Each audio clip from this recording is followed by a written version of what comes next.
గుండెపోటు మరియు cardiac arrest మధ్య తేడా ఏమిటి? ఈ రెండిటిలో ఏది ప్రమాదకరమో తెలుసా? Heart attack versus cardiac arrest. ప్రపంచంలో మరణాలకు ప్రధాన కారణం గుండె సంబంధిత వ్యాధులు. గత దశాబ్ద కాలం వరకు వృద్ధులపై దాడి చేసే గుండె జబ్బులు ఇప్పుడు యువతతో పాటు ఆరోగ్యవంతులను కూడా ప్రభావితం చేస్తున్నాయి. ఈ మధ్యకాలంలో చాలామంది సెలబ్రిటీలు గుండె జబ్బులతో చనిపోవడం మనం చూస్తూనే ఉన్నాం. ఈ రోజుల్లో చాలామంది అనేక అనారోగ్య సమస్యలను ఎదుర్కొంటున్నారు. కానీ మనం ఒక వ్యాధి అని అనుకునేది కొన్నిసార్లు మరొకటి కావచ్చు. అదేవిధంగా హార్ట్ అటాక్ మరియు కార్డియాక్ అరెస్ట్ గురించి ప్రజలు చాలా గందరగోళంగా ఉన్నారు.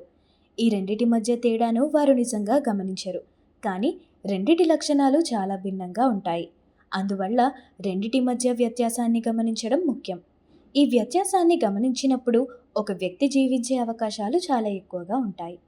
కార్డియాక్ అరెస్ట్ అంటే ఏమిటి?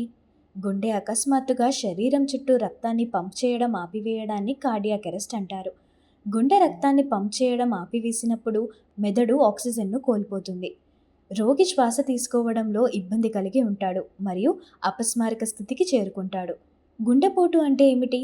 ధమని అకస్మాత్తుగా బ్లాక్ అయినప్పుడు గుండెపోటు వస్తుంది. గుండెకు రక్త ప్రసరణ పరిమితం చేయబడింది.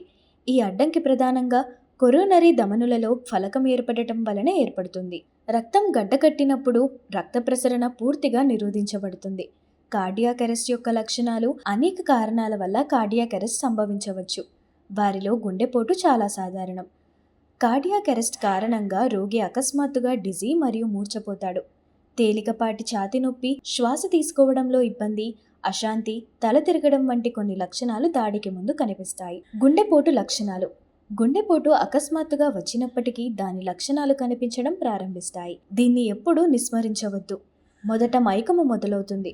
అప్పుడు శ్వాస తీసుకోవడంలో ఇబ్బంది ఉంటుంది. చేతులు మరియు కాళ్లవాపు ఉంటాయి. బరువు, నొప్పి, వికారం, అజీర్ణం, పొత్తికడుపు నొప్పి, శ్వాస ఆడకపోవడం, చలికి చెమటలు పట్టడం, అలసట మరియు తల తిరగడం వంటి లక్షణాలు ఉంటాయి. కార్డియాక్ అరెస్ట్ అండ్ గుండెపోటు ఒకటేనా? కార్డియాక్ అరెస్ట్ మరియు హార్ట్ అటాక్ రెండు ఒకేలా కనిపిస్తాయి. అయితే ఈ రెండు చాలా భిన్నమైనవి. గుండెపోటు మయోకార్డియల్ ఇన్ఫార్క్షన్ అని పిలుస్తారు. గుండెకు రక్త ప్రసరణలో అకస్మాత్తుగా అంతరాయం ఏర్పడటాన్ని స్ట్రోక్ అంటారు. గుండె యొక్క ఒక భాగానికి రక్త ప్రవాహం తగ్గినప్పుడు లేదా లేనప్పుడు ఇన్ఫార్క్షన్ సంభవిస్తుంది. అంటే గుండె పనిచేస్తున్నప్పటికీ సమర్థవంతంగా పనిచేయడం లేదు. కార్డియాక్ అరెస్ట్లో గుండె అకస్మాత్తుగా కొట్టుకోవడం ఆగిపోతుంది. సాధారణంగా ఇది గుండె యొక్క ఎలక్ట్రికల్ వ్యవస్థలో సమస్య కారణంగా ఉంటుంది. గుండె కొట్టుకోవడం ఆగిపోయినప్పుడు మెదడుతో సహా శరీరం అంతటా రక్తం ప్రవహించదు. ఇది సమస్యను పెంచుతుంది. మీ ప్రాణం కాపాడబడుతుందా? ఈ రెండు రకాలలో ప్రాణాలను రక్షించే అవకాశాలు భిన్నంగా ఉంటాయి. 90% మంది చనిపోయారు. కార్డియాక్ అరెస్ట్ జరగడానికి కొన్ని నిమిషాల ముందు సిపిఆర్ చేస్తే జీవించే అవకాశం 2 నుండి 3% పెరుగుతుంది. అయితే గుండెపోటు తీవ్రత కొంచెం తక్కువగా ఉంటుంది. ఎందుకంటే అందులో బ్లాక్ చేయబడిన ధమని సరైన చికిత్సతో త్వరగా తెరవబడుతుంది.